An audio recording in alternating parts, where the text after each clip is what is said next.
So you spend all kinds of time creating content. You invest in the research, you invest in the copywriting or the shooting of the video, then you publish it out there onto the interwebs and you look at each other and you ask yourself the same question that everybody else asks over and over again. How long is this going to take before it can rank on Google?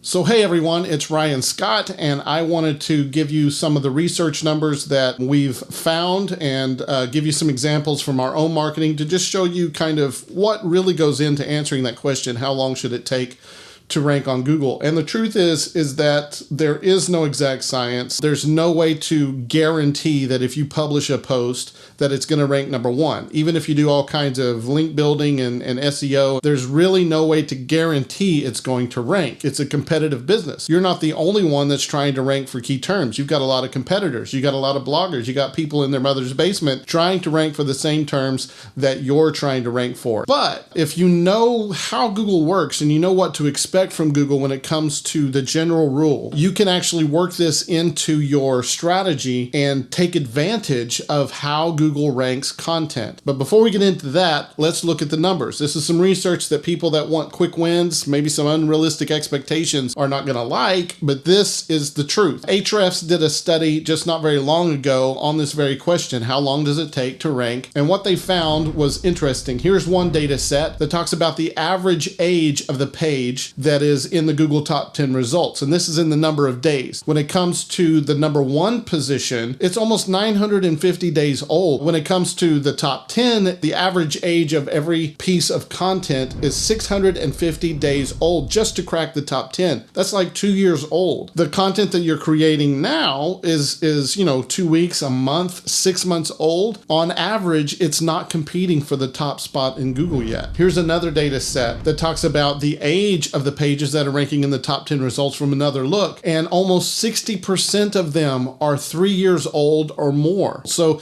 even if you crack that 1 year spot, you're still at a disadvantage to 60% of the pages that are 3 years older than more. And this really kind of flies in the face of fresher content is going to rank faster. Now, I do agree that sometimes fresh content can unseat older content, but as a general rule, most of the content on the internet is very, very old when you talk about the top 10 results on Google. Here's another data set that is really interesting. This is a percent of pages that are less than 1 year old in the top 10 results of Google. And when you're looking at the very top results, you're looking at 1% of all pages on the internet. That means that 99% of the #1 results are more than a year old. 96%, just about 95, 96% of all pages that are ranking top 10 and above are more than a year old. What you're looking at is that it takes time for content to rank on Google. Now, there's ways to speed up that process. And one of the most popular ways that you probably heard all about, spamming people asking for guest posts or to link to your post, building backlinks to your content. That and maybe building a bunch of social signals, but link building for the most part is how you get ranking faster. But how fast can that even be expected to work? It really just depends. There's all kinds of factors involved. What's the authority of the page that's linking to you? How many links from high authority pages compared to lower authority pages are coming to you? Are those links followed or unfollowed? Where are the links? Are the links at the top of the page, bottom of the page? Are they in the author's bio? There's all kinds of factors that go into that. Probably one of the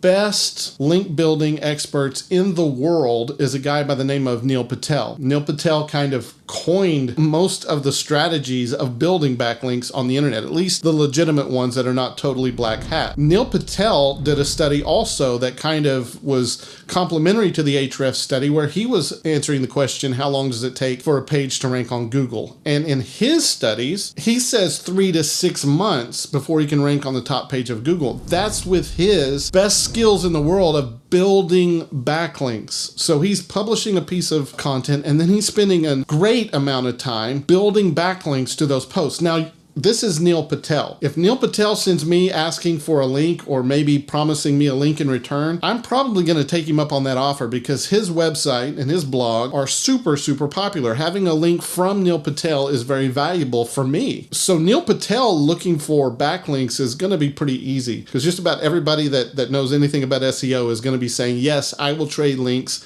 with Neil Patel. So his link building's got to be a lot easier than most people today, but it still takes him 3 to 6 months months to rank on the first page of Google. So what are you going to do? Are you going to try to compete with that? Are you going to try to match his strategy? Let me tell you, there's a lot of people out there that are trying to do what Neil Patel has told them to do, and that is get this form letter, copy and paste it, and send it out to all kinds of people asking for links on their blog. There is one thing that will cause me as a marketer to mark something as spam. Now I use MacMail. I can't just flag something as spam. I don't know how to mark something as spam in MacMail, but when I get this email that says, hey, I read your blog post, I think it's awesome, which is fake, they're not really reading, but I would like you to link to my content in your content. And then a week later, I get a follow-up email, and then a week later, I get a follow-up email, and then a week later, I get a follow-up email. I will open a web browser, go to gmail.com, find that email, and mark it as spam every time. My outlook is that I need to create content that actually deserves to rank, and then I need to allow Google to do its thing and bring me the rankings naturally. Here's a term that we don't hear much anymore, and that is evergreen. You need to be creating evergreen content that can rank in Google for years to come. And as that content ages, it's going to solidify into the Google top 10 results. And if it's valuable, if it's evergreen,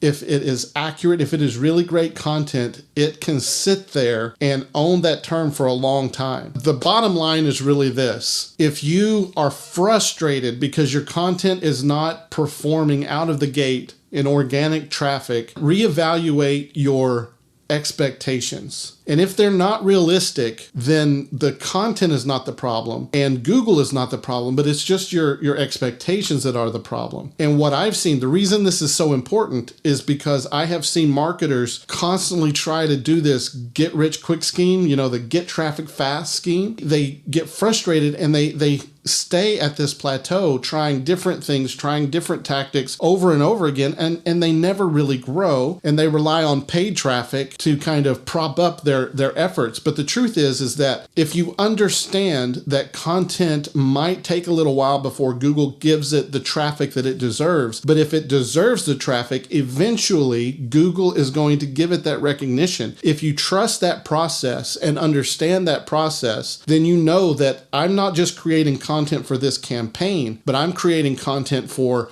the next year, the next 2 years, the next 3 years, and you start working that into your strategy, then you get compounding growth. And you're getting a return that is growing like a snowball from all of the evergreen content that you're creating. So my advice is this: stop kicking yourself if you're not ranking #1 on Google in spite of all your best efforts in the first couple months. Embrace it. Think more in terms, when it comes to building organic traffic, think more in terms of evergreen content that is valuable, that will perform for years. Put it out there, build some backlinks if you want to, but then allow it to age, allow it to get authority, allow it to build up some muscle, because it will eventually rank, and I'm going to trust the process. If you do that, you will see your organic traffic over time start to compound, and that 10%, 18%, 20% month over month over and over again really starts to add up. After a while, your traffic just starts to skyrocket because you have all of these pieces of content that are now starting to climb into the top 10 results. Because you've been trusting the process, you have a lot more content lined up behind it that's going to also start climbing in those results, and you'll see your traffic, leads, and customers from that traffic go through the roof. I hope this video helps you. I hope it helps you to kind of realign. If you've been frustrated,